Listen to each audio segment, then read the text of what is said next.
ఇప్పటిదాకా మనము ఈ జీవన ఎరువుల్ని విత్తన శుద్ధికి ఏ రకంగా వాడుకోవాలి అనేది నేర్చుకున్నాము. తర్వాత మనం ఏంటంటే పాటింగ్ మీడియాని ఈ జీవన ఎరువులను ఉపయోగిస్తూ ఏ విధంగా తయారు చేసుకోవాలి అనేది కూడా నేను మీకు చూపిస్తాను. ఇప్పుడు నేనేంటంటే 10 కేజీల పాటింగ్ మీడియాకి ఏవేవి ఎంతెంత రేషియోలో కలపాలి అనేది నేను మీకు చూపిస్తాను.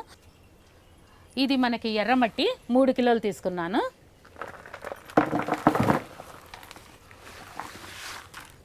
తర్వాత ఇది 3 కిలోల ఎర్రమట్టి తీసుకున్నాము.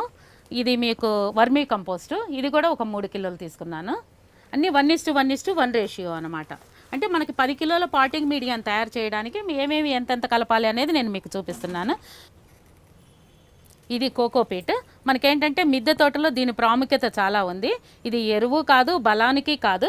కాకపోతే దీన్ని ఎందుకు వాడుతున్నామా అంటే మనము మిద్దె తోటల్లో పాటింగ్ మీడియాని తేలికపరచడం కోసం, తర్వాత మనకేంటంటే తేమ శాతం నిల్వ చేయడం కోసం కూడా మనం ఈ కోకోపీట్ని వాడటం జరుగుతుంది. అదే మామూలుగా ఉట్టిగా మనం ఒక ఎర్రమట్టిని వేస్తే కనుక మనకి టోటల్గా పాటింగ్ మీడియా అంతా బరువు తేలిపోతుంది, మిద్దెకి బరువు అయిపోతుంది. మనం ఏంటంటే ఇప్పుడు 3 కిలోల చొప్పున మనం ఏం చేసామంటే ఎర్రమట్టిని కలిపాము, ఇందులో కోకోపీట్ని 3 కిలోలు కలిపాము, అదేవిధంగా కంపోస్ట్ని 3 కిలోలు కలుపుకున్నాము. దీనికి ఏం చేసామంటే మొత్తం కలిపి మీకు 9 కిలోలు అయిపోయింది. ఇక్కడికి అయిపోయిన తర్వాత మనం ఏం చేస్తున్నామంటే ఒక 3/4 కిలో నుంచి కిలో వరకు వేప చెక్కని, ఇదేంటంటే మనకి వేప చెక్క అనేది ఎరువుగాను ఉపయోగపడుతుంది. అదేవిధంగా ఇప్పటి వరకు మనం ఏంటంటే సూక్ష్మజీవుల నుంచి తయారు చేసే ఎరువులని, సూక్ష్మజీవులను ఉపయోగించి తయారు చేసే శిలీంద్రనాశుల్ని, కీటకనాశుల్ని మనం చూసాము.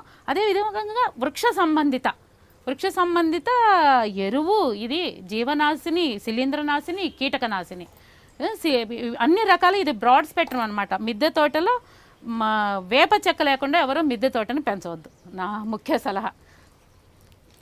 ఇది వేప చెక్క మనం 3/4 కిలో నుంచి కిలో వరకు వేప చెక్క తీసుకున్నాము. ఇప్పటికేంటంటే మనకి సుమారుగా 9.5 కిలోల వరకు మనకి పాటింగ్ మీడియా తయారైపోయింది. ఇప్పుడు ఈ పాటింగ్ మీడియాకి ఏం చేస్తున్నామంటే ప్రతిదీ మనకి ఎప్పుడైనా సరే జీవన ఎరువులు 1:10 అనమాట. మనం ఇప్పుడు ఇది 10 కిలోలు వాడాము.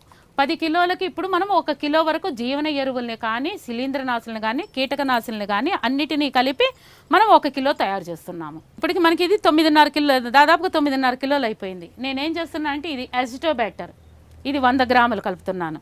ఓకే. తర్వాత ఇది అదంటే భాస్వరం కరిగించే బ్యాక్టీరియా, దీన్ని ఒక 100 గ్రాములు కలుపుతున్నాను. అదే రకంగా పొటాషియం కరిగించే బ్యాక్టీరియా, దీన్ని ఒక 100 గ్రాములు కలుపుతున్నాను. తర్వాత మనకి ఇది వ్యామ్ అని చెప్పాము, వేరు వ్యవస్థని బాగా విస్తరింపచేసి పోషకాలను 5 మీటర్ల లోతు నుంచి కూడా మనకి పోషకాలని తీసుకుంటుంది అని చెప్పాము కదా, ఇది వ్యామ్. దీన్ని దాదాపుగా ఇది ఎక్కువ కలుపుకుంటే మంచిది, ఒక 200 గ్రాముల దాకా నేను కలిపాను. తర్వాత జీవన ఎరువులు కలిపేశాను. కలిపిన తర్వాత ఇప్పుడు ఇది సూడోమోనాస్ కలుపుతున్నాను. సూడోమోనాస్ ఒక 100 గ్రాములు కలిపాను. ఓకే. తర్వాత ట్రైకోడర్మాను ఒక 100 గ్రాములు కలుపుతున్నాను. తర్వాత ఒక 100 గ్రాములు మెటరైజాని కలుపుతున్నాం. అంటే ఏంటంటే మనకి ఏదంటే వేరు పురుగుల్ని, నత్తల్ని, తర్వాత టర్మైట్స్ని, వీటినన్నిటినీ అది నివారిస్తుంది అనమాట. ఇప్పుడు ఇదంతా కలిపి మీకు సుమారుగా 10 కిలోల పాటింగ్ మీడియా అయింది. ఈ 10 కిలోల పాటింగ్ మీడియాని మీకు ఎన్నైతే మొక్కలు ఉన్నాయో అన్ని మామూలుగా మనం ఈ విధంగా పాట్లోనూ నింపుకోవచ్చు. అదేవిధంగా మనకి స్టాండింగ్ క్రాప్ ఉంటుంది, ఆల్రెడీ కంటైనర్లో పెట్టిన మొక్కలు ఉంటాయి, వాటికి కూడా వీటిని ఏం చేస్తామంటే ఒక్కొక్క గుప్పెడు చొప్పున వేసుకుంటూ పోతాం. ఇదేమో ఇప్పుడు పాటింగ్ మీడియా కింద కలిపాను నేను. తర్వాత మీరు ఎప్పుడైనా స్టాండింగ్ క్రాప్ మీద వేయాలి అనుకున్నప్పుడు ఎర్రమట్టి కాకుండా ఉట్టిగా దానికి వర్మీ కంపోస్ట్లో కానీ ఏదైనా కోకోపీటు, ఎర్రమట్టి అవసరం లేదు మనకి స్టాండింగ్ క్రాప్కి అప్లై చేసేటప్పుడు. ఆ రెండు లేకుండా మిగతా అన్నిటిని వర్మీ కంపోస్ట్ ఒక 10 కేజీలు తీసుకుని, ఉట్టి వర్మీ కంపోస్ట్ని 10 కేజీలు తీసుకుని, ఆ 10 కేజీలకి 100 గ్రాముల చొప్పున వీటిని అన్నిటినీ కలుపుకొని మనం స్టాండింగ్ క్రాప్కి ఒక గుప్పెడు చొప్పున వేసుకుంటూ వెళ్ళచ్చు. ఇప్పుడు మీరు కన్ఫ్యూజ్ అవుతున్నారేమో, నేను ఇప్పుడు 2 విధానాలు చెప్పాను. ఇందులో పాటింగ్ మీడియాని ఎలా తయారు చేసుకోవాలి చెప్పాను, దానికి అన్నీ మొత్తం సమపాళ్లలో 3 కేజీల చొప్పున కలుపుకుంటూ, వేప చెక్కనేమో ఒక 3/4 కేజీ కలుపుతూ, మిగతా 3/4 కేజీ సుమారుగా 100 గ్రాముల చొప్పున 7 పదార్థాలని, 7 జీవన ఎరువుల్ని, మనకి మొత్తం సూక్ష్మజీవులకు సంబంధించిన జీవనాశుల్ని, కీటకనాశుల్ని అన్నిటినీ కలిపాం. ఓకే. ఇది మనకి పాటింగ్ మీడియా. మనకేంటంటే ఇప్పటి వరకు కూడా చాలా వరకు పాటింగ్ మీడియా మిద్దె తోటదారులు ఏం చేస్తున్నారంటే 1:1:1 రేషియోలో ఈ 3 కలుపుతున్నారు. కలిపిన తర్వాత వేప చెక్కని కొంతమంది కలుపుతున్నారు. కలిపిన తర్వాత దానికి సంబంధించిన వర్మీ కంపోస్ట్ మనకి చాలా బలవర్ధకమైనదే, కాదంటలేదు.